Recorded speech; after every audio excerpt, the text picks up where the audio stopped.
Sa kabila ng pambubuli nitong mga nakaraan ng China, muling maglalayag ang ating coalition sa May 25 patungo sa West Philippine Sea para sa kanilang panibagong civilian mission. Ito na ang ikatlong pagkakataon na magsasagawa sila ng civilian lead mission matapos ang kanilang matagumpay na mission noong 2023 at 2024. Pero hindi lamang ito basta isang mission, magiging makasaysayan din ito dahil sa unang pagkakataon magsasagawa ang koalisyon ng peace concert sa WPS. Suportado ito ng mga kilalang artista tulad ng folk singer na si Noel Cabangon at ang all-girl band na Rouge. Sa pamagitan ng video message, nagpahayag naman ng suporta ang Japanese artist na si Fumiya Sakai o mas kilala sa Fumi na makikisa rin sa mission. Bukod sa mga lokal na mangingisda at artista, makikilahok din ang iba't ibang civil society group mula sa ASEAN upang isulong ang kapayapaan at tutulan ang dayuhang pang-abuso sa exclusive economic zone ng Pilipinas. Tinak naman ng grupo na handa sila sa gagawing panghaharas ng China para maging ligtas ang ikatlong misyon. Meron pong tatlong objective ang ating mission: to promote peace and solidarity through cultural exchange and mutual respect. Ibig sabihin po ay ipamayanin natin ang kapayapaan at pagkakaisa, again through music. Pangalawa, we want to support local communities. Palutangin ang kwento ng mga mangingisdang Pilipino at mangingisda mula sa other claimant countries.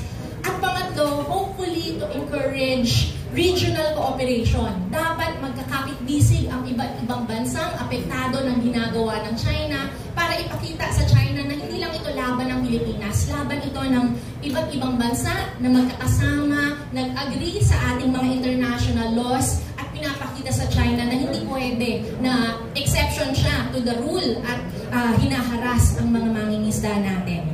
So again, we plan to do this on May 25, 2025. So summer mission po ito. Somewhere in the exclusive economic zone, yung EEZ po natin na ang sinasabi nga natin ay dapat peace zone din, kung saan bukas ang ating pinto sa iba't ibang bansa na rumirespeto sa ating karapatan sa West Philippine Sea at naniniwalang hindi dapat ginagawa ng China ang kanyang panghaharas sa ating karagatan.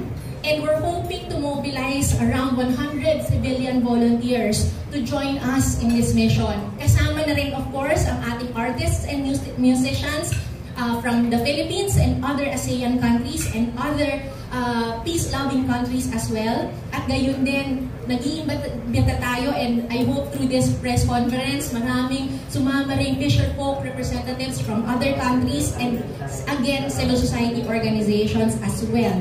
So ano po yung mga activities natin? Nabanggit na natin, tayo ay magja-jamming, magkakaroon ng peace and solidarity concert sa West Philippine Sea, sa ating exclusive economic zone.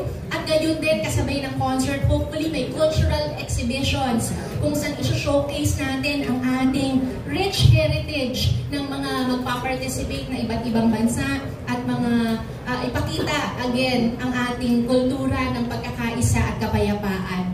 Gayon din, magkakaroon ng dialogue sessions. Hopefully, ang ating mga civilian volunteers ay magkakwentuhan. Paano ba ang sustainable development and peaceful cooperation here sa ating karagatan, no? And hopefully, through this effort, we can enhance regional solidarity. Mas mapalawak pa ang awareness, hindi lang ng mga Pilipino, pero ng buong mundo sa ginagawa ng China sa ating bakuran. And hopefully, we can promote, advocate, peaceful collaboration ng lahat ng bansa laban sa pambubuli ng China.